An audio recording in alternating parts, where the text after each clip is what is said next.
Imagine you're waist deep in the river. Your heart is pounding out of your chest from excitement. The fish that you have on is running back and forth, trying to get off with all of its might. The fish tucks back and forth, pulling on your line. And after a long, hard-fought battle, you reach out with your net in hopes that the fish will enter the net. And you're hoping that the fish doesn't come off right before.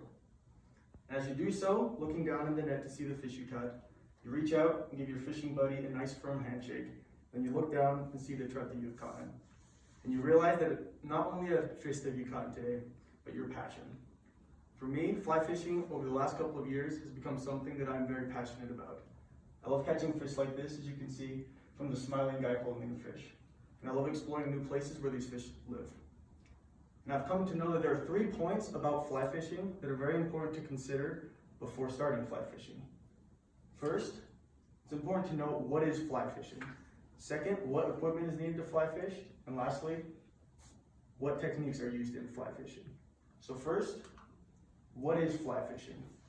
In an article written by Clint Losey on the flyfishingbasics.com website, he said that fly fishing is presenting an artificial lure to a fish that is an imitation of an insect. You're trying to outsmart or trick the fish.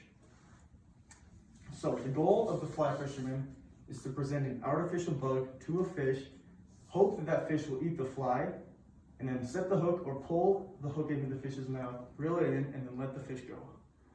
Now this is basically how fly fishing is performed. But how this is accomplished is a bit more complicated. Here's a picture of a guy fishing in the river, casting back and forth, and that's really how it's done. But how this is accomplished is a little bit more complicated. First, the fly fisherman needs to understand and know what bugs the fish are eating that day. And he can do this by observing the river and seeing what bugs the fish are keying in on. So that's really how this goes about. And when I first started out fly fishing, I really had no idea how much money it was going to cost to start fly fishing. I definitely spent a lot more money on gear than I ever thought I would. In an article written by Matt Hyde in August of 2017 on the outdoors.org website, he said that it's important to know the 4 core components of a fly fishing rig. You have your fly rod, your fly reel, your fly line, and flies. So first, let's start talking about the fly rod. It's a fancy word for a fly fishing pole. They're traditionally 9 feet long, very flexible, and very bendy. This allows for the fly fisherman to have smooth casting strokes and also to be able to reach fish that are hidden away in hard to reach currents. Now the fly reel is very similar to a traditional style fishing reel. Its main purpose is to hold the fishing line and allow the fisherman to reel the fish in when you have one caught. And the fly line is very different from traditional line. It's much thicker and much more stiff, almost like a cord. Its main purpose is to propel the flies back and forth. And lastly, we have the flies here. Now, fly fishing flies are much different from lures and bait. They're tied on tiny little hooks that you can barely see in your hand. And they're constructed with strings, a hackle from birds, and other materials. And they're made to imitate the small insects that fish feed on. Now, in order to put to use any of the information that you have now learned, it's important to know a couple of techniques that are used in fly fishing. First, we have dry fly fishing, and second, we have streamer fishing.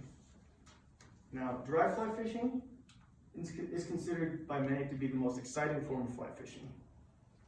Here you can see that dry fly fishing is casting a small bug that sits on the surface area of the water to a fish in hopes that a fish will come out of its area where it lives and eat the fly. And this is very visual and it's very exciting to watch. You can see the fish either accept or deny the fly, but it's also very technical because these fish become very picky and oftentimes see tons of natural and artificial bugs on the water and oftentimes will deny your fly. And second, here we have streamer or nymph fishing. Now this is considered to be the most effective way of fly fishing because it takes place underneath the water where trout eat 80% of their diet. Now, streamers and nymphs represent the small bait fish, minnows, and small aquatic insects that live in the water. It's a great way to catch more fish and also bigger fish like this one because bigger fish will key in on small fish that they can eat.